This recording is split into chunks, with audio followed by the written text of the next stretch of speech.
কেলটু, তোকে কি আমি একটা প্রশ্ন জিজ্ঞাসা করব?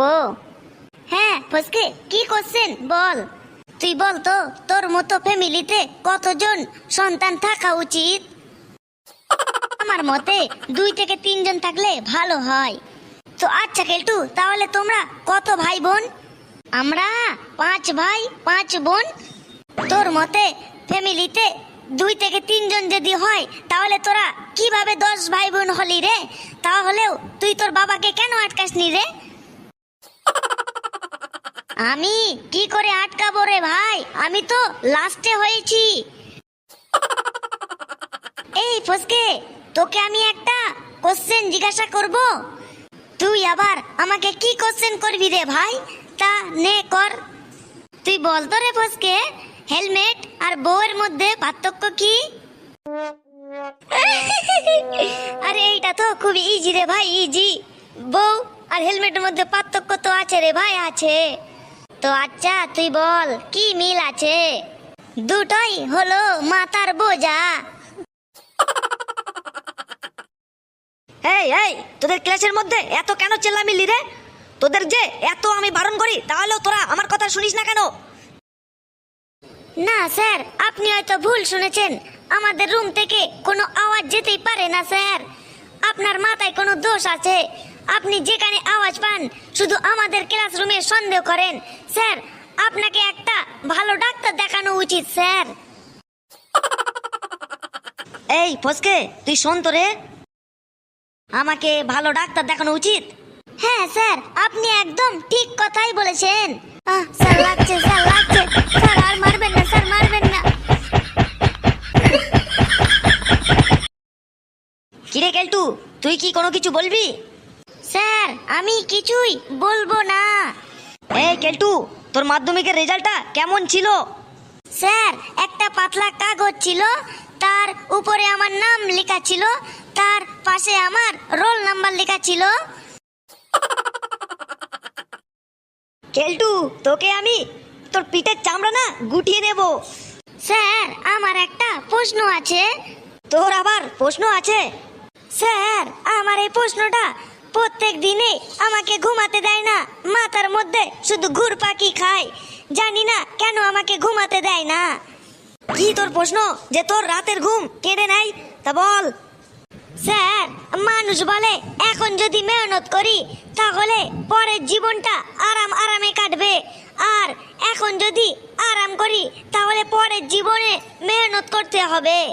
তো এর কথার মধ্যে ভুল কোথায়? কিন্তু স্যার আমার কথা হলো, মনে করেন আমি এখন প্রচুর পরিমাণে মেহনত করলাম, আর যখন আমার আরাম করার জীবন আসবে তখন যদি আমি মরে যাই তাহলে তো আমার পুরো মেহনত করা বেকার হয়ে গেল। বাপ রে বাপ, তোর কি রে ভাবনা রে তোর? এই রকম ছেলের ভাবনা আমি আমার জীবনে কোনো দিনই শুনিনি। তোর মাথায় এইসব আসে কোথা থেকে রে? এইসব ভাবনা তোকে ঘুমাতে দেয় না। স্যার মনে হয় আমার বুকের ভেতর ভাইরাস ঢুকে গেছে। ভাইরাস ঢুকেছে বলেই তো তুই ফেল করিস আর উল্টো পাল্টা উত্তর দিস। স্যার আমি সত্যি বলছি, আমার শরীরের মধ্যে ভাইরাস ঢুকে গেছে আর ওরা একে অপরের মধ্যে মারপিট করছে। কি বকবক করছিস রে তুই? স্যার আমার কথা হলো, না আমি পড়াশোনায় এগিয়ে আছি, না আমার কাছে প্রচুর পরিমাণে টাকা আছে, না আমাকে মানুষ সম্মান করে, তাহলে কথা হচ্ছে স্যার আমার তাও লজ্জা কেন লাগে না? কোনো না কোনো ভাইরাস তো আছে আমার ভেতরে, যারা এইটা নিয়ে লড়াই করছে স্যার। ওই কেলটু, তুই একদম দাঁড়া তো, বেঞ্চের উপরে পুরো দাঁড়িয়ে থাক। ভাইরাস ঢুকেছে, ভাইরাস তো তুই নিজেই একটা। ভাইরাস তোর ভেতরে আর কোনো ভাইরাস ঢুকতে যাবে না। ভাইরাস তোকে দেখে ভয় পায়। একদম স্যার, একদম ঠিক কথাই বলেছেন। আরে ফসকে, তুই কিন্তু বেশি বকবক করছিস। ওই ফসকে তুই দাঁড়া তো। যদি 10 জন লোক একটা কাজ 12 দিনে করতে পারে, তারপরে যদি 5 জন লোক বাড়ি চলে যায়, তাহলে বাকি লোকগুলো মিলে ওই কাজটা কত দিনে করবে? স্যার ওই লোকগুলার যদি বাড়ি যাওয়ার জন্য এতই যদি তাড়া থাকে তাহলে কাজটা ধরার কি দরকার ছিল?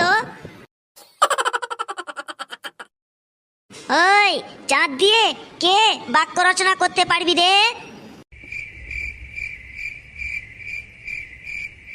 স্যার আমি বলবো চাঁদ দিয়ে বাক্য রচনা।